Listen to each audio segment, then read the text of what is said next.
안녕하세요. 반갑습니다. 네, 대림절의 셋째 주일, 12월 15일 주일인데요. 또 이렇게 함께 예배 드릴 수 있어서 참 감사한 것 같습니다. 이 시간 우리 다 함께 주기도문 하심으로 12월 15일 주일 예배 함께 드리시도록 하겠습니다. 다 함께 주기도문 하겠습니다. 하늘에 계신 우리 아버지여, 이름이 거룩히 여김을 받으시오며 나라가 임하시오며 뜻이 하늘에서 이루어진 것 같이 땅에서도 이루어지이다. 오늘 우리에게 일용할 양식을 주시옵고 우리가 우리에게 죄 지은 자를 사하여 준 것 같이 우리 죄를 사하여 주시옵고 우리를 시험에 들게 하지 마시옵고 다만 악에서 구하시옵소서. 나라와 권세와 영광이 아버지께 영원히 있사옵나이다. 아멘. 제가 말씀 한 구절 읽어드리겠습니다. 이사야 9장 6절의 말씀인데요. 이는 한 아기가 우리에게 낳고 한 아들을 우리에게 주신 바 되었는데 그의 어깨에는 정사를 메었고 그의 이름은 기묘자라 모사라 전능하신 하나님이라 영존하시는 아버지라 평강의 왕이라 할 것임이라. 아멘.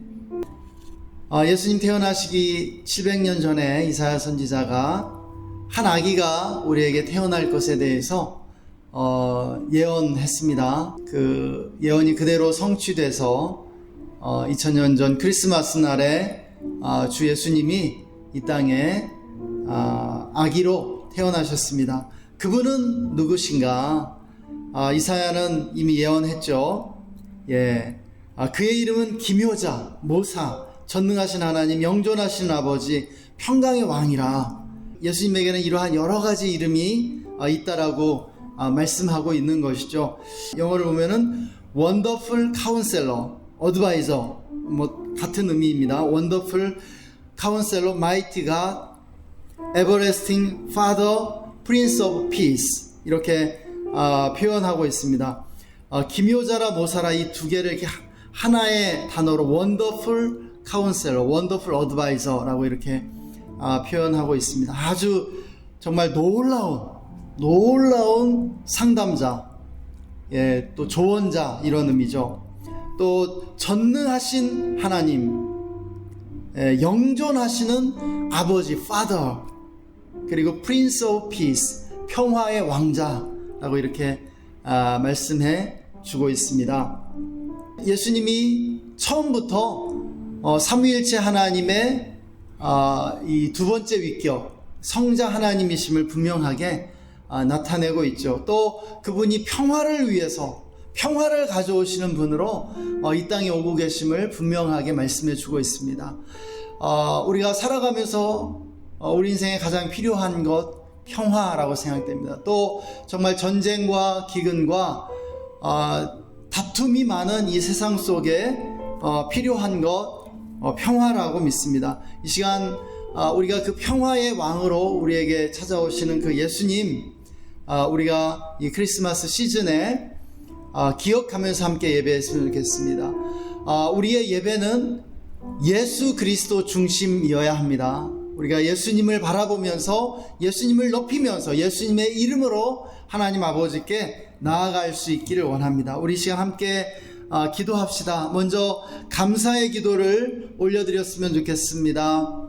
한 아기로 이 땅에 찾아와 주신 예수 그리스도로 인해서 감사하고 또 지난 한 주간 또 지난 한 해 동안 우리에게 부어주신 은혜들 우리가 감사하면서 우리가 감사의 기도로 주님 앞에 나아가기를 원합니다. 함께 기도하겠습니다.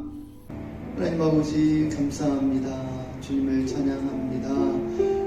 정말 놀라우신 아버지 상담자, 전능하신 하나님, 영존하신 아버지, 평화의 왕으로 우리에게 찾아와 주신 예수 그리스도로 인하여 감사합니다. 하나님, 이 성탄절은 우리에게 기쁨이 됩니다. 우리의 기쁨이 되시고 소망의 근원이 되시는 예수 그리스도로 인하여 감사와 찬양을 올려드리며 예배 가운데 나아갑니다. 하나님 감사합니다.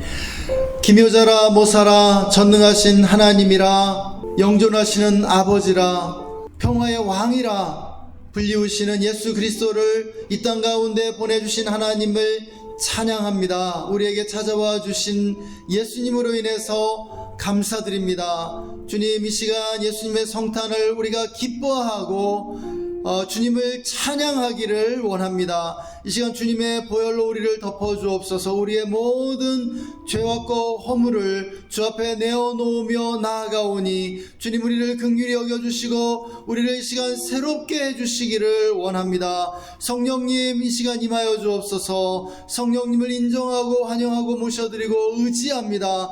충만하게 임재하셔서 우리의 예배를 인도해 주시고 우리를 거룩한 지성소 가운데로 인도하여 주옵소서. 예, 감사합니다. 이 시간 나사렛 예수 이름으로 우리 예배를 방해하는 모든 악한 영들을 꾸짖고 결박하노니 떠나갈지어다, 잠잠할지어다.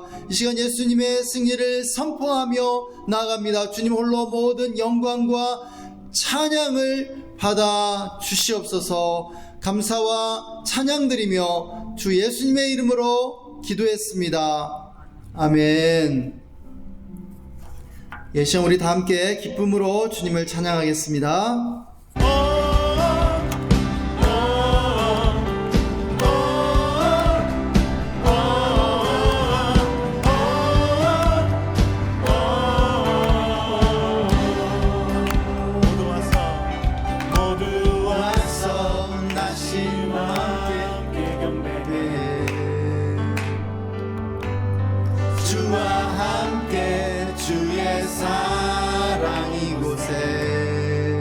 모두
반짝한 밤하늘의 큰 별이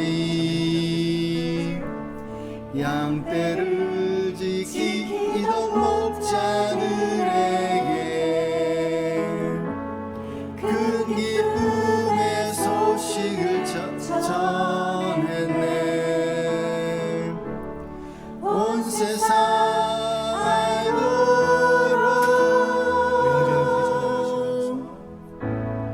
작은 마을 베들레헴에서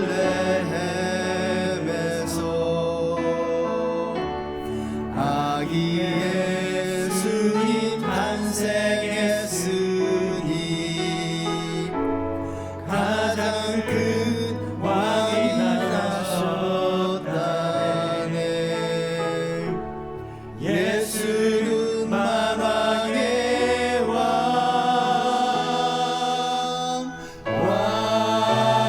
나셨다. 이 땅을 구원하실 왕, 만 백성들아 기뻐하라.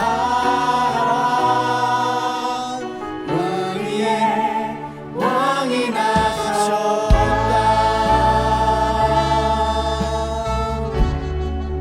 아멘.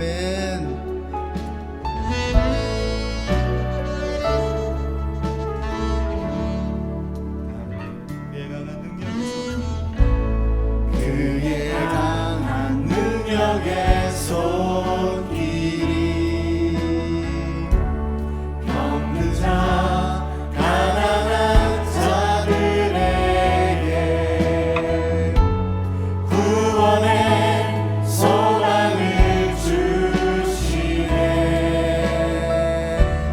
그분은 평강의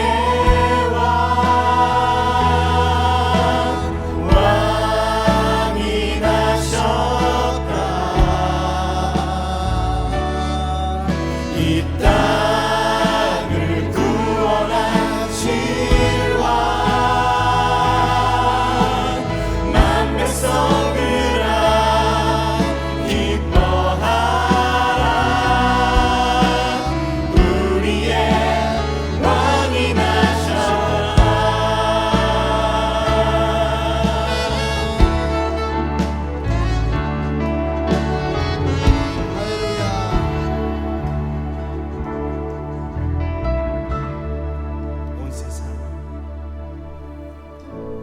온 세상 통치할 메시아, 주께서 온 우주 다스리니 그 나라 영원하리라.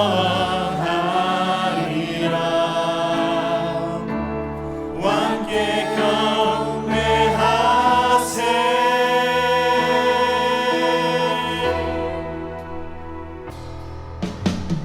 왕이 나셨다. 이 땅을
천사나 내가 무엇이냐 스룹바벨 앞에 평지가 될지어다. 이는 힘으로 되지 아니하고 능으로 되지 아니하고 오직 하나님의 신으로 되느니라. 아멘. 예, 하나님 감사합니다.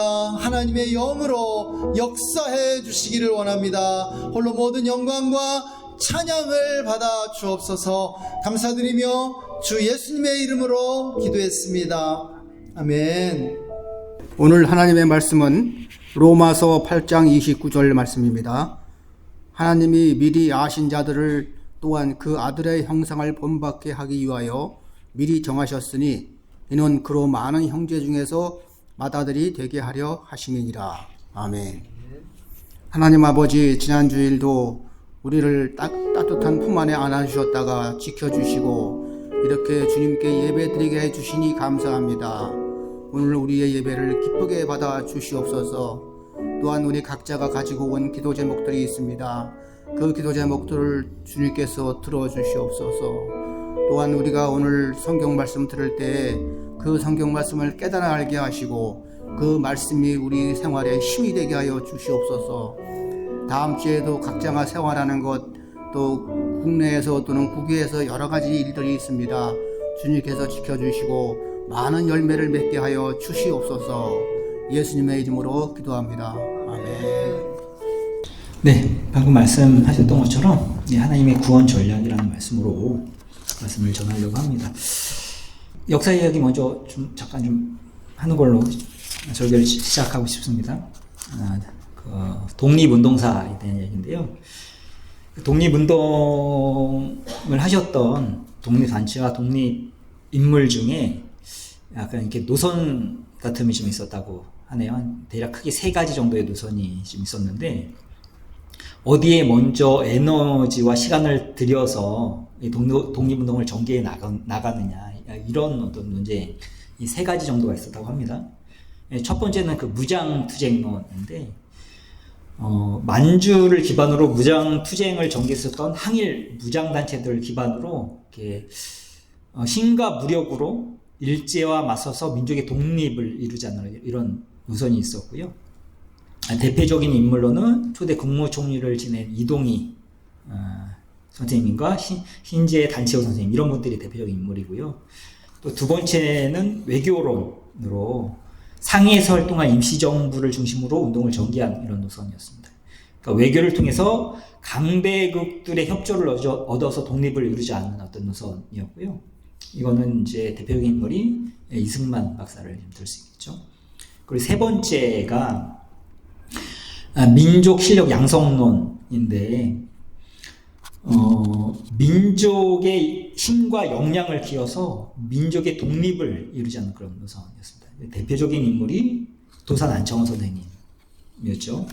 제가 왜 이 독립운동 얘기를 하느냐, 이 3가지 노선 중에 주시하고 중점을 둬서 얘기하고 싶은 게 이 3번째 노선입니다. 민족 실력 양성론. 왜냐하면 이 도산 안창호 선생님의 이 독립 전략이 우리를 구원하시는 하나님의 구원 전략과 굉장히 비슷하기 때문에 제가 이 얘기를 하는 것입니다. 일단 도산 안창호 선생님의 사상과 독립 전략을 한번 살펴보도록 하겠습니다. 그러니까 민족의 실력을 키우기 위해서 인재 양성과 민족 자본을 일으키는 일에 힘을 쓰셨고요. 그 과정에서 중요하게 여기셨던 개념이 본보기라는 개념입니다. 한번 도산 안창호 선생님의 생각을 한번 들어보도록 하겠습니다. 이론이 아무리 좋아도 그것은 실천되어서 한 본보기를 이루기 전에는 널리 퍼질 방책이 생기지 못한다. 학교 교육에 대한 천마디 말보다 본보기 학교 하나를 이뤄놓으면 사람들은 그것을 모방하려고 할 것이다. 새로운 이론을 내는 것도 천재적 독창력을 요구하지만 어떤 이론을 응용해서 구체적으로 실행하는 것도 천재적인 비범한 인물을 요한다. 그렇기 때문에 훌륭한 이론이 있으면서도 그것을 현실하는 힘을 가진 인물이 나타나지 않기 때문에 이론이 이론대로 묵어버리는 예가 많은 것이다. 그러나 한 번 본보기가 생기면 그것을 모방하기는 평범한 범인이라도 가능하다. 이런 생각으로 도산 안창호 선생님은요, 본보기가 되는 첫 사업을 굉장히 중요하게 여겼습니다. 평양의 대성학교를 우리가 바랄 수 있는 좋은 학교로 만들어 놓기만 하면 우리나라에는 그와 같은 학교가 많이 생길 수 있고, 그래서 좋은 인재들이 많이 생길 수가 있고, 또 평양의 마산동 자기 회사가 좋은 물건도 이렇게 만들고 이익을 내기만 하면 전국에 그런 회사가 많이 생기리라고 이렇게 믿었다는 거죠. 그리고 도산 안창호 선생님은 인격 수련에 대해서도 이 본보기라는 개념을 가지고 계셨다는 겁니다. 우리 중에 거짓이 없는 사람이 생기면 거짓이 없는 많은 사람이 생길 수 있다. 그래서 도산 안창호 선생님은 항상 이렇게 말씀하셨습니다. 나 하나 건전한 인격을 만드는 것이 우리 민족을 건전하게 하는 유일한 길이다. 나 하나만은 다른 사람 다 내 말 안 들어도 네 말 듣는 딱 한 사람이 있다. 그거 너다. 내 말 들을 수 있는 나를 먼저 새 사람을 만들어 놓아라. 그리하면 내가 굳이 다른 사람한테 얘기하지 않더라도 다른 사람들이 나를 보고 나를 본받으리라. 이렇게 말씀하셨다는 거죠. 여러분, 결론적으로 말씀드리면 이 도산 안창호 선생님의 독립 전략이 본보기였듯이 하나님의 구원 전략은 본보기라는 것입니다. 성경이 우리에게 명령하는 그 명령이 있습니다. 골로새서 3장 10절에는 이렇게 말씀하고 있습니다. 이제는 새 사람이 되었습니다. 이 새 사람은 여러분 안에 새 생명을 창조하신 하나님의 모습을 따라 참된 지식에 이르도록 새롭게 되어가고 있습니다. 에베소서 4장 24절에는 하나님의 모습대로 의와 진리의 거룩함으로 창조된 새 사람이 되십시오. 갈라디아서 6장 15절에는 할례 받고 안 받는 것이 문제가 아니라 어떤 사역을 하는 것이 중요한 것이 아니라 새 사람이 되는 것이 중요합니다. 이것이 성경이 우리에게 하고 있는 명령이다라는 거죠. 왜 우리 보고 새 사람이다라고 이렇게 말씀하십니까? 오늘 본문 말씀 한번 다시 한번 읽어볼까요? 하나님이 미리 아신 자들을 또한 그 아들의 형상을 본받게 하기 위하여 미리 정하셨으니 이는 그로 많은 형제 중에서 맏아들이 되게 하십니다. 우리는 천재적인 인물들이 아니죠. 우리는 범인입니다. 평범한 사람들입니다. 아무것도 없는 곳에서 독창적인 어떤 것을 이뤄낼 수 있을 만한 우리는 본보기가 될 수 없어요. 근데 천재적인 인물을 하나님께서 우리에게 보내주셨다는 거예요. 누구죠? 예수님이. 예수님이 본보기 되셨다라고 말씀하고 계세요. 본보기가 되기 위해서 예수님이 맏아들 되셨다라고 말씀하고 계시는 거예요.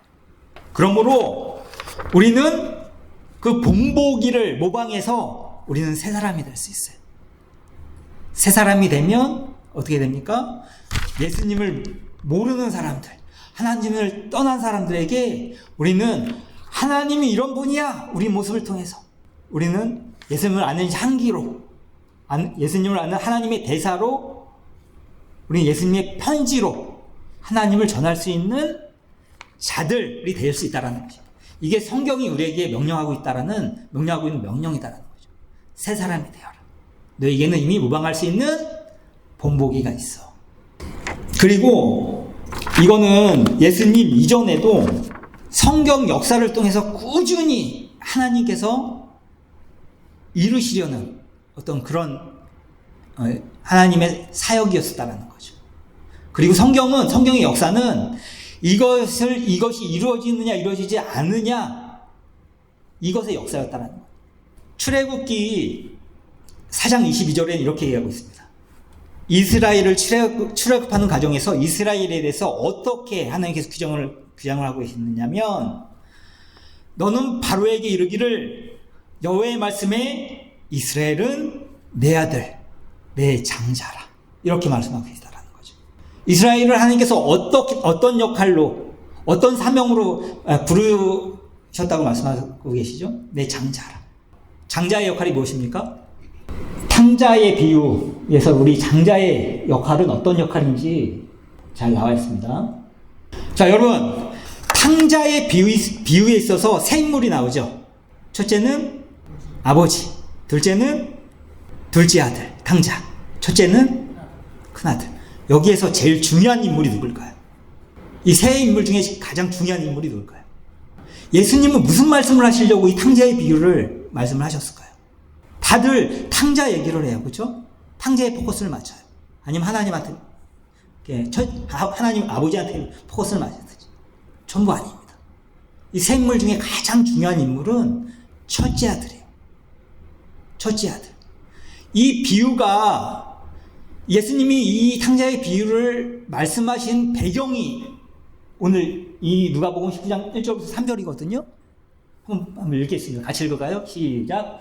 모든 세리와 죄인들이 말씀을 들어 가까이 나오니 바리새인과 서기관들이 수군거려 이르되 이 사람이 죄인을 영접하고 음식을 같이 먹는다 하더라. 예수께서 그들에게 이 비유를 이루시되 하시면서 말씀하시는 게 탕자의 비유예요. 그러니까 첫째 아들은 누굽니까? 바리새인과 서기관이에요.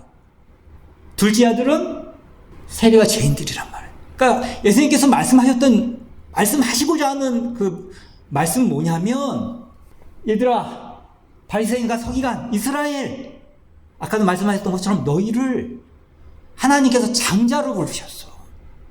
첫째 아들로 부르셨어. 그런데 첫째 아들의 역할을 너희가 잘 못하고 있어. 첫째 아들이 해야 되는 역할은 뭐냐? 둘째 아들, 하나님을 떠난 탕자들에게, 하나님을 모르는 자들에게 하나님의 마음을 전달하는 통로가 되고 하나님이 어떤 분이신지 투영하는 역할을 해야 되는 게 장자야. 이게 첫째 아들의 역할인데 너희가 그 역할을 잘못하고 있어. 이 말씀을 하시고자 하는 거예요. 탕자의 비유는요. 그 신구약의 역사는 어떤 역사냐면 하나님께서 올바른 장자를 세우기 위한 역사라는 거예요. 이스라엘을 출애굽하면서 뭐를 부르셨다고요? 어떤 역할을 맡기셨다고요? 이스라엘은 내 아들, 내 장자라. 이스라엘에게 이 역할을 맡기시기 위한 거예요.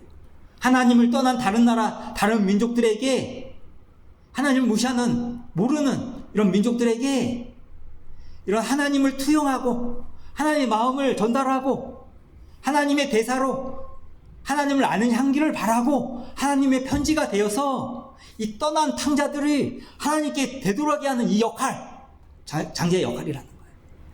이 관점이 구약과 신약과 오늘에도 이 시대에 사는 우리 그리스도인들에게도 여전히 유효한 관점이다라는 거예요. 우리를 뭘로 부르셨다고요?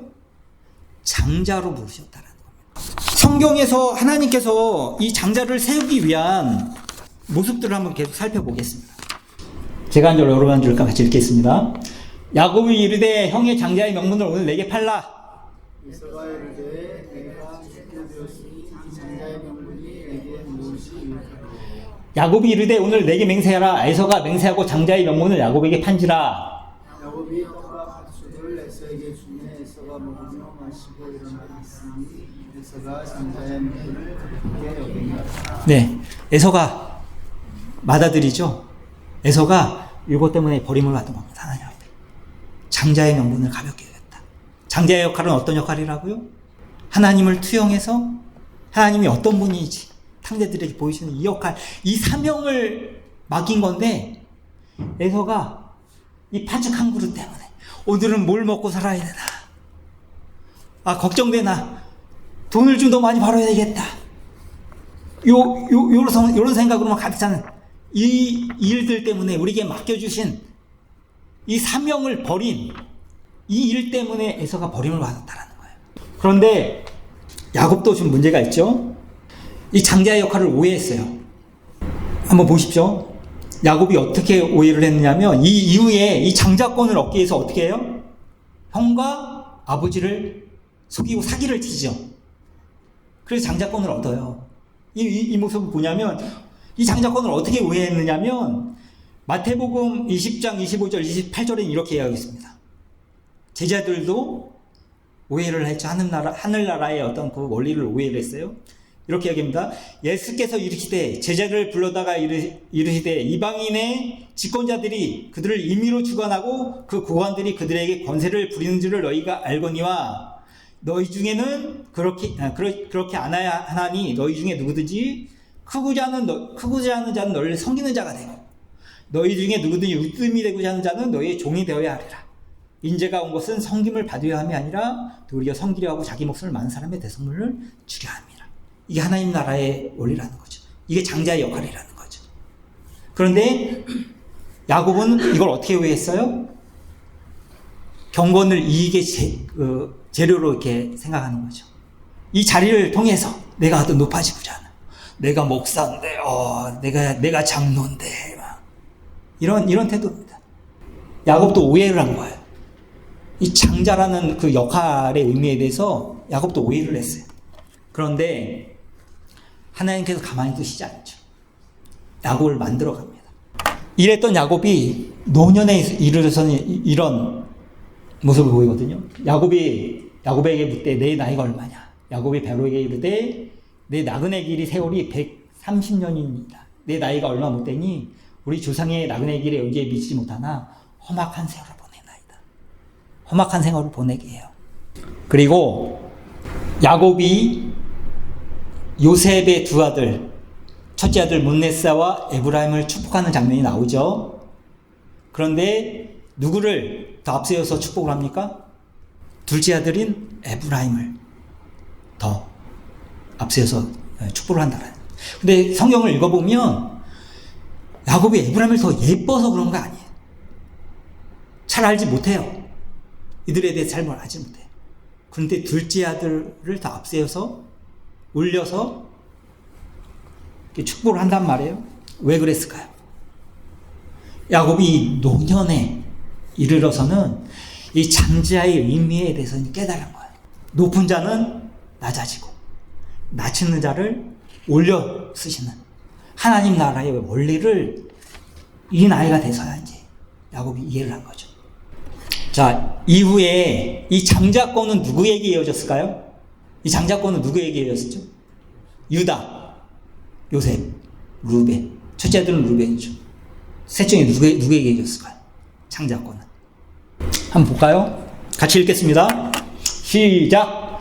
이스라엘 장자 루벤의 아들들은 이러하니라. 루벤은 장자라도 그의 아버지의 침상을 더럽혔으므로 장자의 명문이 이스라엘 아들 요셉의 자손에게 돌아가서 족보에 장자의 명문대로 기록되지 못하였느니라. 유다는 형제보다 뛰어나고 주권자가 유다에게서 났으나 장자의 명분은 요셉에게 있느라. 장자의 명분은 요셉 지파에게 돌아왔어요. 그 중에서도 누구요? 문네사와 에브라임 중에 에브라임에게 이 장자의 명분이 이어졌더라. 이 에브라임이 이 장자의 역할을 잘 감당했을까요? 한번 잘했는지 못했는지 한번 보겠습니다. 사사기 8장 1절부터 3절에는 이런 말씀이 나옵니다. 한번 읽겠습니다. 제가 한 절, 여러분 한 절 읽겠습니다. 에브라임 사람들이 기드온에게 이르되 내가 미디안과 싸우러 갈 때에 우리를 부리지 아니하였으니 우리를 이같이 대접하면 어찌 됨이냐 하고 그와 크게 다투는지라. 기도원이 그들에게 이르되 내가 이제 행한 일이 너희가 한 것에 비교되겠느냐? 에브라임의 끈물 포도가 베셀의 만물 포도보다 낫지. 같이 읽겠습니다. 시작. 하나님이 미디안의 방백 오엘과 스엡을 너희 손에 넘겨주셨으니 내가 한 일이 어찌 능히 너희 강한 것에 비교되겠느냐 아니라. 기도원이 이 말을 하매 그때에 그들이 노염이 드니라. 굉장히 생뚱맞죠. 기도원이 열심히 그 미디안과 싸워서 물리치니까 뒷북치면서 나타나가지고 막 싸움을 시비를 거는 거예요. 야, 너 싸울 때 왜 우리 안 불렀어? 에브라임이. 이런 모습 또 나오죠. 사사기 12장 1절입니다. 같이 읽겠습니다. 시작. 에브라임 사람들이 모여 북쪽으로 가서 입다에게 이르되 내가 암몬 자손과 싸러 건너갈 때 어찌하여 우리를 불러 너와 함께 가게 하지 아니하였느냐. 우리가 반드시 너와 내 집을 불사르리라니. 네. 이때는 완전히 그냥 입다한테 박살이 나죠. 에브라임이 왜 이런 모습 보이는 거죠? 왜 이런 모습 보이는 걸까? 내가 장자인데 이것들이 나를 제치고 더 돋보여? 장자의 명분을 에브라임도 굉장히 오해를 하고 있는 거죠. 이런 에브라임의 상태 때문에 이스라엘은 두 쪽이 납니다. 남유다와 북이스라엘. 북이스라엘의 첫째 왕이 누구죠? 여로보암입니다. 여로보암이 어느 지파인지 아세요? 에브라임 지파예요. 그러니까 이제 다윗, 유다 지파죠. 그 전의 왕은 사울, 베냐민 지파입니다. 에브라임이 계속 이거 우리가 장자인데 저놈들이 이 생각을 버리지 못하고 있었던 거예요. 그래서 결국에는 나라를 반으로 나눠서 자기가 왕이 된 거죠. 에브라임.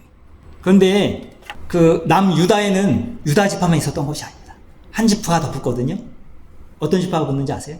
어떤 지파가 분야면, 자 보세요. 신약 시대에는 이미 북이스라엘 이 지파들은 다 없어져요. 사울이 어느 지파라고 얘기하고 있죠? 사울이 베냐민 지파라고 얘기하고 있어요.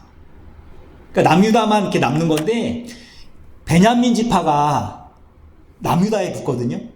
북이스라엘로 붙지 않고. 근데 되게 이게 좀 굉장히 신기한 일이죠. 왜 베냐민이 남유다에 붙었을까? 북이스라엘로 붙지 않고. 얼마 전에 유다와 베냐민은 사이 좋을 게 전혀 없어요. 얼마 전 내전까지 치렀거든요. 베냐민 지파와 유다 지파는 얼마 전 내전까지 치렀어요. 그리고 그 혈육으로 봐도 베냐민은 누구의 친동생이죠? 엄마가 누가 같죠? 요셉 지파하고 같단 말이에요. 그러니까 여러 가지로 따져봐도 베냐민은 북이스라엘로 붙는 게 맞아요. 근데 왜 남유다로 붙었을까?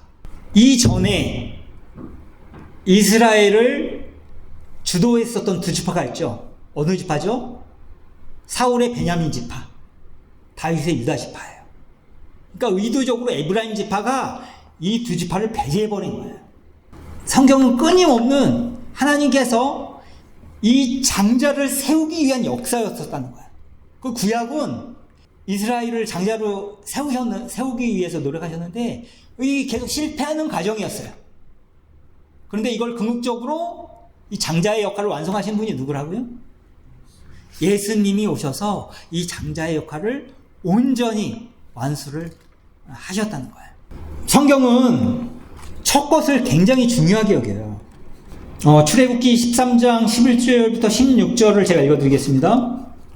여호와께서 너와 내 조상에게 맹세하신 대로 너를 가나안 사람의 땅에 인도하시고 그 땅을 내게 주시거든 너는 태에서 처음 난 모든 것과 내게 있는 가축의 태에서 처음 난 것을 다 구별하여 여호와께 돌리라. 수컷은 여호와의 것이니라. 나귀의 첫 새끼는 다 어린 양으로 대속할 것이요 그렇게 하지 아니하려면 그 목을 꺾을 것이며 내 아들 중 처음 난 모든 자는 대속할지니라. 후일에 내 아들이 내게 묻기를 이것이 어찌 됨이냐 하거든 너는 그에게 이르기를 여호와께서 그 손의 권능으로 우리를 애굽에서 곧 종되었던 집에서 인도하여 내실 때 그때에 바르고 완악하여 우리를 보내지 아니하매 여호와께서 애굽 나라 가운데 처음 난 모든 것은 사람의 장자로부터 가축의 처음 난 것까지 다 죽이셨으므로 태에서 처음 난 모든 수컷들은 다 여호와께 제단을 드려서 내 아들 중에 모든 처음 난 자를 다 대속하리니 이것이 내 손의 기와 내 미간의 표가 되리라. 이는 여호와께서 그 손의 권능으로 우리를 애굽에서 인도하여 내셨습니다. 네, 첫 것을 다 여호와께 바치라고 얘기하고 있습니다. 여러분, 그 출애굽 때 애굽의 모든 장자들 다 죽이죠. 그리고 이스라엘의 장자들 다 살립니다. 영적인 의미가 있는 것입니다. 애굽의 장자들을 다 죽였다는 것은 세상의 본보기가 되는 모델들을 다 패하셨다라는 거예요. 이스라엘의 장자를 살리셨다는 것은 하나님의 어떤 모델이 되는 이정표가 되는 본보기들을 하나님께서 새롭게 다 세우셨다라는 어떤 의미가 있다는 거예요. 그리고 구약에는 많은 부분이 첫 것을 바치라는 언급을 많이 하고 있습니다. 왜 하나님께서 첫 것을 중요하게 여기시고 첫 것을 바치라고 얘기하셨을까요? 왜냐하면 첫 것에 쏟아붓는 마음은 다음에 따라오는 마음들의 이정표가 되기 때문에 그래요. 첫 것을 가지고 어떤 마음으로 사용한지를 보면 그 다음 마음을 예측하기가 추측하기 어렵지 않습니다. 예를 들면 도둑질도 처음이 어렵지 한 번 하고 두 번 하고 세 번 하는 것은 어렵지 않다는 거예요. 처음에 마음이 길이 놓여지면 그 길을 돌이키는 것은 몇 배의 노력을 요구한다는 거예요. 몇 배의 에너지가 필요하다는 거예요.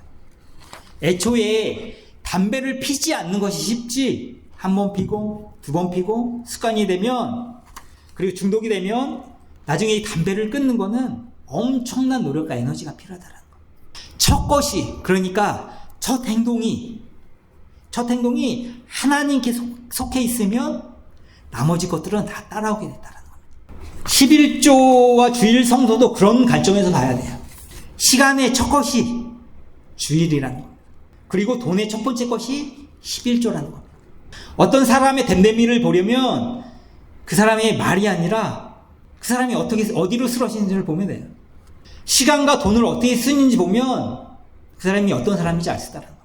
돈의 첫 것이 하나님께 속해 있으면 나머지 9분의 1도 하나님 뜻 안에서 잘 사용할 수 있다는 것입니다. 첫날을 하나님께 드리면 나머지 날도 하나님 뜻 안에서 잘 살 수가 있다라는 거예요. 어느 날 제가 내셔널 지오그래피를 보는데 코끼리와 코뿔소의 싸움을 다룬 그 영상을 본 적이 있습니다. 영상의 싸움의 원인을 이 영상에서는 이렇게 설명하고 있었어요. 남아프리카에서 고아가 되는 어린 코끼리들이 종종 발생하는데 본보기가 될 성체가 없어서 어린 수컷들이 고삐 뿔린 불량배가 돼서 싸울 의지가 없는 코뿔소에게 싸움을 걸어서 싸움이 시작되었다고 그렇게 얘기하고 있어요. 그러니까 이 코끼리도 온전한 성체로 성장하는데 보고 배울 본보기가 필요하다고 얘기하겠다는 거예요. 여러분, 하나님께서 성경에서 명령하는 우리에 대한 사명과 명령은 뭐라고요? 받아들이라는 것입니다. 탕자들에게 이정표가 되고 본보기가 되어서 하나님을 투영해서 하나님을 아는 향기로 하나님을 편지로 우리가 사용 받으라는 것. 이게 성경이 우리에게 하고 있는 명령이라는 것입니다. 고린도후서 3장 3절의 말씀입니다. 너희는 우리로 말미암아 나타난 그리스도의 편지니 이는 먹으로 쓴 것이 아니요 오직 살아계신 하나님의 영으로 쓴 것이며 또 돌판에 쓴 것이 아니요 오직 의의 마음판에 쓴 것이라. 그리스도의 편지. 여러분, 본보기가 생성이 안 되면 논쟁의 방향이 어떻게 흐르느냐면 그것이 불가능하지 않은지로 이렇게 얘기가 흐른다는 거예요. 아니, 너무 그 순수한 생각이야. 어떻게 그렇게 살 수 있어? 이렇게 얘기해야 된다는 거죠. 그러나 우리가 말씀을 따라서 우리가 본보기가 되어지고 우리가 이정표가 되어지면 논쟁의 방향이 어떻게 바뀌느냐? 어떻게 그게 가능해? 논쟁의 방향이 이렇게 바뀐다는 거예요. 우리가 본보기를 얘기하고 성경을 얘기하고 진리를 얘기할 때 세상은 혹은 같은 신앙을 가졌지만 현실이 안주하는 사람들은 그거는 불가능한 것이고 순진한 생각이고 현실을 지키지 않는 생각이라고 우리의 힘을 빼놓을 것입니다. 그러나 우리가 생각하는 성경의 진리를 말로만 아니라 삶으로 살아내서 본보기가 된다면 세상은 이렇게 물을 거라는 거죠. 어떻게 그게 가능해? 어떻게 하면 그렇게 살 수 있어? 그때 우리는 하나님을 얘기를 하는 것입니다. 그때 우리는 하나님을 선전을 하는 것입니다. 교회는 세상의 대안이 되어요. 얼마 전에 제가 이제 대구를 갔다 오느라고 이제 한번 예배를 빤 적이 있었죠. 거기 이제 교회에서 제 친구가 대구에 있는데 친구가 다니는 교회에 가서 좀 이렇게 성경 본문을 가지고 얘기를 나눈 적이 있는데 제가 어떤 얘기를 했느냐. 그때 항상 대구에 있는 목사님들도 막 다 이렇게 서울 올라가서 막 집회 참석하시고 뭐 어떤 그럴 때였거든요. 그 분들이 모여서 어떤 분들은 교회 안에서도 이게 맞다고 얘기하고 어떤 분들은 이게 맞다고 얘기하는데 어느 게 옳은 거냐 이런 말씀들을 좀 하시더라고요. 그래서 제가 어떤 말씀을 했느냐. 제가 성경을 읽어보니까 구약이고 신약이고 지금 우리가 사는 이 시대에도 굉장히 중요한 관점은 하나다. 하나님께서 우리를 받아들여 보셨다는 거예요. 이 얘기는 뭐냐면 하나님을 떠난 사람들, 탕자들이 우리의 모습을 보면서 하나님의 모습을 볼 수 있느냐. 이거라는 거예요. 그러면서 제가 이런 얘기를 했어요. 한국교회는 하나님의 말씀을 따라서 움직이지 않고 너무 이념적이다. 우든 자든 너무 이념을 따라서 움직인다. 말씀이 아니라. 그리고 어떤 그 이념 사이에 어떤 그 갈등이 야기하는 어떤 그 분노와 적개심을 따라서 움직이고 있다. 교회는 이런 갈등과 분열 사이에서 하나님의 샬롬을 선포하고 중재하고 갈등하는 역할을 해야 하나님을 모르는 사람들이 저게 하나님의 모습이나 라고 이렇게 인정하며 바라볼 수 있을 건데 이 분노와 적개심을 오히려 증폭하는 어떤 도구로 사용되어 주고 있다. 한국교회가 마다들의 역할을 회복해야 됩니다. 그리고 우리는 새 사람이 되어야 됩니다. 네, 이 일들을 위해서 같이 기도할 수 있는 저와 여러분 되었으면 좋겠습니다. 네, 기도하겠습니다. 하나님 아버지 감사드립니다. 오늘 우리를 부르신 하나님의 사명과 부르심이 무엇인지 다시 한번 생각하는 그런 시간을 가졌습니다. 하나님, 오늘 선포되어 준 말씀을 우리 같이 마음 붙잡고 일들을 위하여 힘쓰는 우리들 나름 되어져서 정말 하나님을 모르는 탕자들에게 하나님을 아는 향기로, 편지로, 하나님의 대사로 쓰임받을 수 있는 우리가 주의 교회 교인들, 또 우리 교회에 되어줄 수 있도록 주님 인도하여 주시옵소서. 사랑만을 거룩하신 예수님의 이름으로 기도드렸습니다. 네, 귀한 말씀 감사합니다. 은혜 많이 받았습니다. 말씀 통해서 또 우리가 그 하나님의 맏아들로서 이 세상 가운데 하나님의 그 형상을 드러내야 한다는 아주 통찰력 있는 말씀이었던 것 같습니다. 성경에 대한 또 새로운 그런 관점과 그런 통찰력을 배울 수 있는 그런 귀한 말씀이었던 것 같고요. 이 시간 우리 귀한 말씀 전해주신 우리 김성문 목사님께 다시 한번 박수로 준비했으면 좋겠습니다. 감사합니다. 이 시간 축도로 예배를 마치도록 하겠습니다. 지금은 우리를 이 세상 가운데 그리스도의 향기와 그리스도의 편지가 되도록 맏아들이 되어주신 우리 구주 예수 그리스도의 놀라우신 은혜와 예수 그리스도 안에서 우리가 이 세상을 향한 첫째 아들 맏아들의 그 사명을 감당하도록 불러주신 우리 아버지 하나님의 영원하신 사랑하심과 지금도 우리 가운데 계셔서 날마다 거룩함을 이루어감으로 사명을 감당케 해주시는 성령님의 내주 충만 교통 기름 부으심이 오늘 함께 예배드리는 우리 모든 성도님들과 그 가정과 직장과 삶의 현장 위에 그리고 우리가 주의 교회와 우리나라 대한민국 위에 지금으로부터 영원토록 함께 계시기를 간절히 축원하옵나이다. 아멘.